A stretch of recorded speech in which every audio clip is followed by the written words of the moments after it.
Hello and welcome back to EV Platform, and we are talking about a hugely exciting EV. Now, let me backtrack a little bit because Derek got a phone call there a while back saying, "Hey, Derek, fancy a trip over to Spain to look at one of our new cars coming out?" Don't want to tell you exactly what that is yet. And Derek said, "Yes, please get me over there." So he was live at the launch. He got some B-roll, like some footage over there, got his hands on the car and got to see it.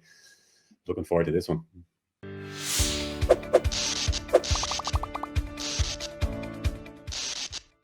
So Derek, the man that was over there at it and saw it all in person, what do you think? Well, tell you what, give us your 30-second highlights, that elevator pitch. Sell me the Cupra. The Cupra Urban Rebel is going to be Volkswagen Group's small electric vehicle. So we're going to see variations of this with Volkswagen. So maybe the ID2 or the City Life, I think was what we got shown at the IAA Motor Show. Skoda are going to be bringing out a small, if it's going to be an electrified Citigo or if it's going to be a new brand. So this is going to be what Cupra brought as the Urban Rebel is going to be the future of mass small electric vehicles. And you know what? I'm excited about it. And I think in this episode, we're going to really show you why we're excited about it. Yeah, mass small electric EVs. You're ticking all the boxes for me there. It's going to be good. And you know what? It's small. When I shared the picture, some people were saying, God, is that another SUV or is it another small SUV? But Blake, I know that you compared it versus some of the stuff that we know that's already on the roads. I did, yeah. I went just jumped on the websites there and checked out some stats. And we've got like the Zoe, for example. So let's talk about the Cupra. The Urban is going to be 4.03 meters. Now, just to give that a bit of context, that's actually smaller than the Renault Zoe, which comes in at 4.09. So it's quite compact, all right. A good bit smaller than the ID3. You know, we could call this the ID3's cousin. That's 4.26 meters, and this is only slightly larger than what is quite a small EV, the Honda E. That's 3.89 meters long. So quite small, quite compact. Doesn't look hugely tall either. Derek, you could comment on that a little bit more, I'd say. But that's the size. We've given it a little bit of context there. In terms of how it looks, what it feels, Derek, let's talk about the exterior and the interior a bit, because I really want to get your take on that, seeing as you were there. Definitely the design language across Cupra. People are really excited about it. And the designer was there on the night talking about the shark nose at the front. Now, we'll go from front to back. So at the front, you've got that illuminated Cupra badge. It's a concept vehicle. We won't get that in the real one. The EU laws won't allow us to have it. The Cupra design language headlight is starting to go roll out across all of their cars. And it's kind of like these three triangles. Somebody commented on my video saying it reminded them of the South African flag. You've got triangular fog lights. Moving down along the side, you've got this lovely gloss black at the very bottom of the doors, and there's an illuminated Cupra badge there. Strong shoulder line, good height. And you're asking about the height. Yeah, I'm 6'2", 187, 188 centimeters, and it was nearly up to my shoulder. So definitely it is tall, but it doesn't look as tall and kind of offset as the Renault Zoe, as an example. Moving down along the rear, then you have triangular taillights, coast-to-coast light bar, an illuminated Cupra badge that we're going to see across a lot of future Cupras. I think that's going to actually carry over some gloss black diffusers in it.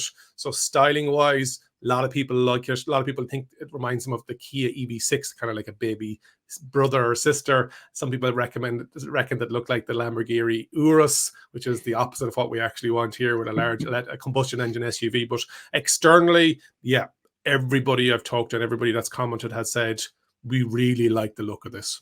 Yeah, I think it's beautiful. They're really just nailing design for me. But what about the inside then as well? From the footage, I've seen a lot of mood lighting, but tell us a little bit more there.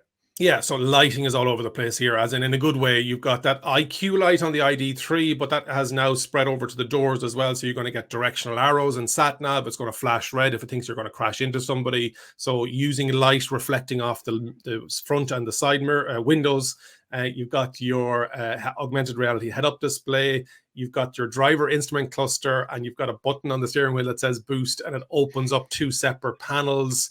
The steering wheel itself looks like a gaming pad from a PlayStation or something like that. And then when that boost button is put in place, your driver instrument cluster turns into like an augmented reality driving display with a racing line. And I know, Blake, you're showing that on screen now. So internally, lots going on, some copper elements, lots of lighting. But you know what?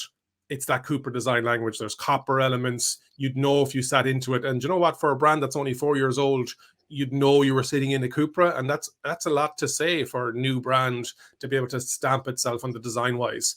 It's got space for 5 adults, maybe small one in the back, but definitely 4 seats.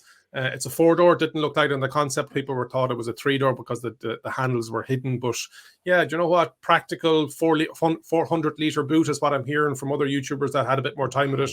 And so it's like we keep saying it's ticking a lot of boxes. 400, that's incredible. I know it's not the biggest boot in the world, but for the size, the footprint of the car, 400 is fantastic. And I wonder, is that something got to do with the fact that it's a front mounted motor? So maybe giving them a little bit more space in the back to get that from 350 up to 400 liters or whatever it is. But that's great. Exactly. And if there's going to be an all-wheel drive version, I'd say that the boot is going to suffer because of that. Yeah, for sure. Yeah, but sure, look, if you're going that fast in an all-wheel drive Cupra Urban Rebel, then you're doing well anyway. Okay, but look, tell us a little bit more about range there. Yeah, so range we're looking at, they're claiming between 400 and 440. So depending whether you go for the base level or for the performance version. And then, so that would, I guess from that, it's coming in at 58 kilowatt hour battery if we're using other MBB platforms like the ID3, etc. And so just with a smaller form factor, lighter car, potentially, you're getting that range, which it doesn't turn it into a city car. That turns it into a cross-country car here. So phenomenal. And then the motor is 166 kilowatt electric motor that's giving you 226 PS. So powerful as well. And Cupra is known as a racing brand, so definitely wouldn't be coming out as a slouch. Yeah, it's going to be doing really well there. Like 166 kilowatts. That's what do they say is a 7-second, not 100 kilometers? Yeah, 0 to 100 kilometers in 6.9 seconds. And they made a whole point of when you look at something, whether you like it or not, it takes 7 seconds. And so the whole thing was that you'll know whether you like it or not, but it'll be gone, So this ticks a lot of boxes, as you say, because if we look at the competition, so what are we talking about? The Renault Zoe. So this is going to have, let's just say similar range to the Zoe, maybe a little bit more, but it's well beating the 208. It's well beating the Corsa E. The Honda E is going to blow it out of the water. The Mini Electric as well, yeah, it's going to blow that out of the water. So a custom MEB platform, and we're talking about that again. When you have the ability to build something from the ground up, you start to see the benefits more and more. Yeah, hugely exciting. But let's just take a few seconds, because that wasn't the only EV on show there. Now, we're not going to dwell on this because we're really talking about the smaller Cupra today. But just tell us a little bit about what else you saw.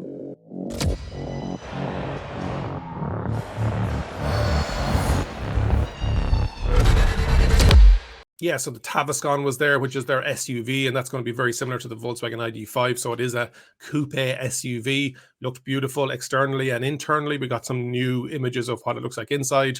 So great to see that coming down the line. And again, if you have to decide between that, the ID4 or the Skoda Enyaq, there's going to be a lot of people interested in the design of the Tavascan. And we got to see the refresh version of the Born, more of a facelift, just bringing that design language from the headlights, the triangular headlights into it, because already it was a stunning looking car and it's only just out. So they showed a lot of electric vehicles and electrified vehicles. So we got the 3 full electric, and they showed a couple of plug-in hybrids as well. But 2024 is going to be the last year that they make a new combustion engine, and they're going to be all electric by 2030. So yeah, big plans. Yeah, but it looks like they've got the chops to back it up, which is really, really exciting. And I'm delighted to see that. But look, it could be time to start rounding up and just talking about what we led off with today. And that was, is this the most exciting upcoming EV for us? And I go first, Derek, on this one, because I'm really excited about it. And there's some others out there like the ID Buzz. I cannot wait to see that. And there's a couple of, hypercars that are coming out that are pretty cool as well. But this is right up there for me, because I'm just a little bit, I've said it on this channel before, just a little bit tired of the amount of SUV and crossover SUVs out there. And to get something much smaller, much more compact, much more efficient, I think this looks class. It's going to have plenty of space in the back, unless you've got 14 kids and 6 dogs and all that kind of stuff. This will do most people, So yeah, really excited about it. But what about you? Where does it sit for definitely. You? And I, like you said before, Blake, the more small electric vehicles you make with smaller battery packs, the more than we can see out there. And manufacturers are going to sell a lot of them, because whenever we cover smaller vehicles or more affordable electric vehicles on this channel, we get more views because there's just more people interested in it. So this, I'm excited about the Renault 5. I'm excited about the new Nissan Micra, which is going to be all electric. I'm excited about some of the retro mods like the Manta from Opel. So there's lots of really nice stuff coming coming down the line. It doesn't have to be all luxury SUVs. So yeah. Look, we hope you you really have enjoyed today's video. We're excited about this car. I wonder if you are. As Derek said, drop us a note in the comments. But this has been EV Platform. thank you very much for watching.